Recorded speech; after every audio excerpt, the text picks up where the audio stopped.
जय माता दी। जय माँ कामाख्या। जय श्री महाकाल महाराज। ज्योतिष रहस्य कार्यक्रम के अंतर्गत जो हमारे द्वारा आप लोगों को ज्योतिष पढ़ाई जा रही है, ज्योतिष विद्या दी जा रही है, इसी के अंतर्गत आज हम व्याख्या करेंगे शुक्र और बृहस्पति की। शुक्र और गुरु की व्याख्या करेंगे।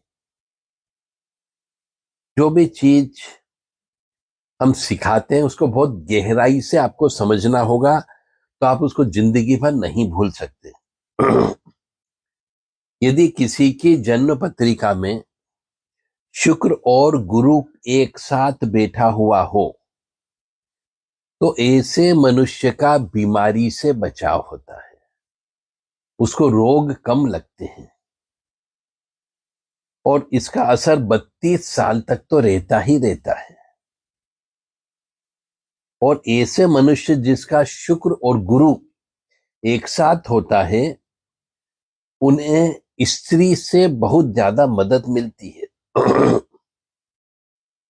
स्त्री उसकी सहायता भी करती है और कई बार स्त्री उनको कमा करके भी देती है। जिसकी कुंडली में शुक्र और गुरु एक साथ बैठा हुआ होता है, ऐसे मनुष्य के मन में इश्क का भूत भी सवार रहता है। कैसे? उसकी वजह से जब इश्क का भूत किसी के ऊपर सवार रहता है तो इसकी वजह से संतान उत्पत्ति में परेशानी उत्पन्न होती है। और जिनका गुरु और शुक्र एक साथ बैठा हुआ होता है उनके जीवन में वो चाहे कितना ही लंबे समय तक, कितने ही वर्षों तक किसी से प्रेम करे, मोहब्बत करे, परंतु वो उजागर नहीं होता है, छुपा हुआ रहता है, पता नहीं चलता है। जब तक कि खुद नहीं बताए उसे कोई ओपन नहीं कर सकता है। कहने का अर्थ हमारा यहां पे यह है कि दुनिया को पता ही नहीं चलता है। और गुरु और शुक्र ये पहले घर में मान प्रतिष्ठा दिलवाते हैं। और यदि पत्नी है या पिता जीवित हो तो दूसरे घर में यदि गुरु शुक्र की युक्ति हो तो मनुष्य को भलाई के बदले बुराई ही मिलेगी और संतान में दिक्कत होती है। अगर ऐसा मनुष्य मिट्टी से संबंधित कार्य करे तो उसे राहत मिल सकती है। यानी मिट्टी के बर्तन बनाना, मिट्टी से को बेचना या मिट्टी से संबंधित मूर्ति बनाना इत्यादि, ईंटें बना करके बेचना। यदि तीसरे घर में गुरु और शुक्र एक साथ हो तो मनुष्य की पत्नी मददगार होती है, भाइयों को फायदा होता है, खुशामद करेंगे।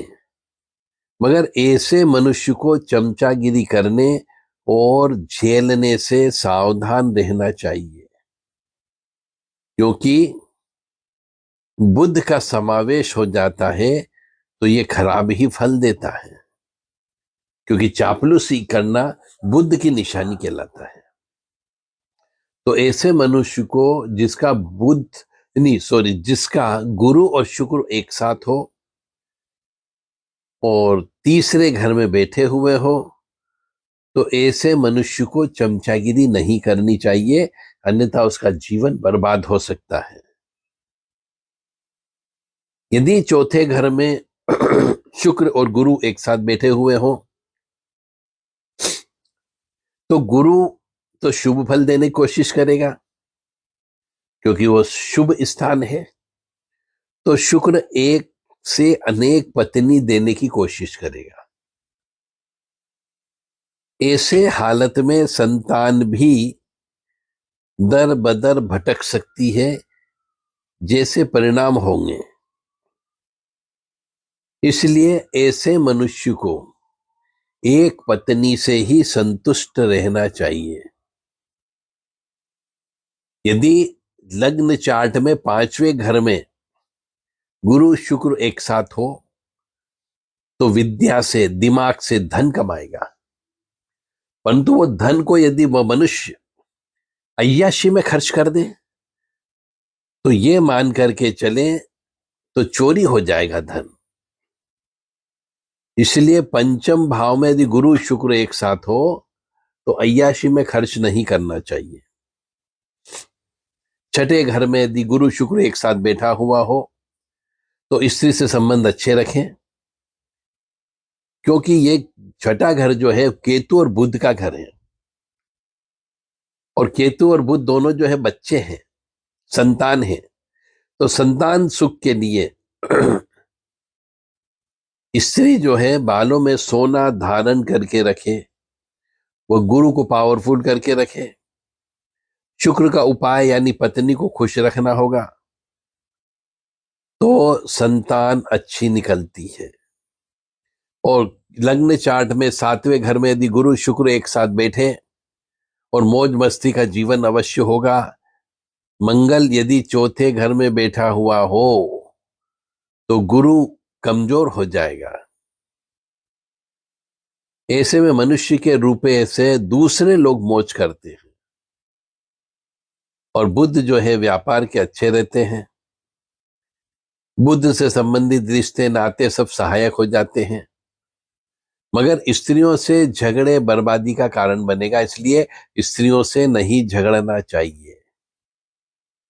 और अष्टम भाव में यदि गुरु शुक्र एक साथ बैठ जाए तो वह दूसरे घर का फल देगा, यानी धन वाले घर का फल देता है। और शुक्र 8वें का फल देगा, यानी गुरु तो दूसरे घर का फल देगा और शुक्र 8वें घर का फल देगा। तो शुक्र की वस्तु धर्म स्थान पर दान देना चाहिए तो अच्छे फल प्रदान होंगे। नवम भाव जो होता है यदि वहां पे गुरु शुक्र एक साथ बैठा हुआ हो तो घर में तीर्थ यात्रा करवाते हैं। और स्त्री तकलीफ में रहती है, शुक्र अच्छा नहीं माना गया है और गुरु अच्छा माना गया है 9वें घर में, क्योंकि शुक्र बृहस्पति के साथ उसके घर में भी है। इसलिए बंधन जैसी जिंदगी होती है। और 10वें घर में यदि गुरु शुक्र एक साथ बैठ जाता है तो पुश्तैनी जो पैतृक संपत्ति जमीन जायदाद वह नहीं मिलती है। और मनुष्य यदि धर्म पर ना चले तो पैसा आता जाता रहेगा। और यदि मनुष्य ने 10वें घर में गुरु शुक्र होते हुए पराई स्त्री से संबंध बना लिए या पराई पीड़ा सर पर ले ली तो स्वास्थ्य गिरने लगेगा, माता पिता दुखी हो जाएंगे, भाइयों से झगड़ा होगा। इसीलिए किसी दूसरे की पीड़ा को अपने सर पे न ले और पराई स्त्री से दूर रहे। 11वें घर में यदि गुरु शुक्र एक साथ हो तो वह अपने अपना फल देते हैं। और यदि ऐसे में तीसरा घर खाली बैठा हो तो मनुष्य स्त्रियों का शौकीन होता है।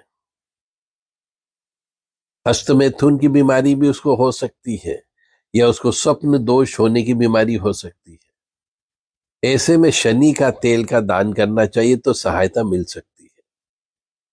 12वें घर में सुखी जीवन होगा यदि गुरु शुक्र एक साथ होते हैं तो, क्योंकि गुरु का ये पक्का घर है 12वां घर, इसलिए अदृश्य शक्ति इसमें सहायक होती है। और शुक्र यहां पर मीन राशि का उच्च का होता है, इसलिए भोग विलास के लिए सुख भी मिलेगा। परंतु यदि मनुष्य यदि जुआ सट्टा लॉटरी वायदे का काम करता है तो उसे नुकसान करेगा, क्योंकि केतु खराब हो जाएगा जो 12वें घर में ऊंचाई और मोक्ष का कारक है। तो ये बहुत ही रहस्यमय जानकारी हमने आपको दी है। यदि ये जानकारी के बारे में यदि और कोई भी आपके प्रश्न हो तो कर सकते हैं, क्योंकि ये सब विश्लेषण बहुत ही गहनता से चेक करने के बाद में ही आपके सामने प्रस्तुत किए जाते हैं। जय माता दी, जय माँ कामाख्या, जय श्री महाकाल महाराज। ओम मृत्युंजय महादेव त्राहि मां शरणागतम जन्म मृत्यु जरा व्याधि पीड़ितम कर्म बंधने। ओम मृत्युंजय महादेव त्राहि मां शरणागतम जन्म मृत्यु जरा व्याधि पीड़ितम कर्म बंधने। ओम मृत्युंजय महादेव त्राहि मां शरणागतम जन्म मृत्यु जरा व्याधि पीड़ितम कर्म बंधने। ओम मृत्युंजय महादेव त्राहि मां शरणागतम जन्म मृत्यु जरा व्याधि पीड़ितम कर्म बंधने। दुर्गति नाशिनी दुर्गा जय जय, काल विनाशिनी काली जय जय, उमा रमा ब्रह्मानी जय जय, सीता राधा रुक्मणी जय जय। दुर्गति नाशिनी दुर्गा जय जय, काल विनाशिनी काली जय जय, उमा रमा ब्रह्मानी जय जय, सीता राधा रुक्मणी जय जय। माँ भगवती जगत जननी आद्य शक्ति भवानी आप सबको सुखी रखे, स्वस्थ रखे, प्रसन्न रखे, यश दे, कीर्ति दे और मान सम्मान दे।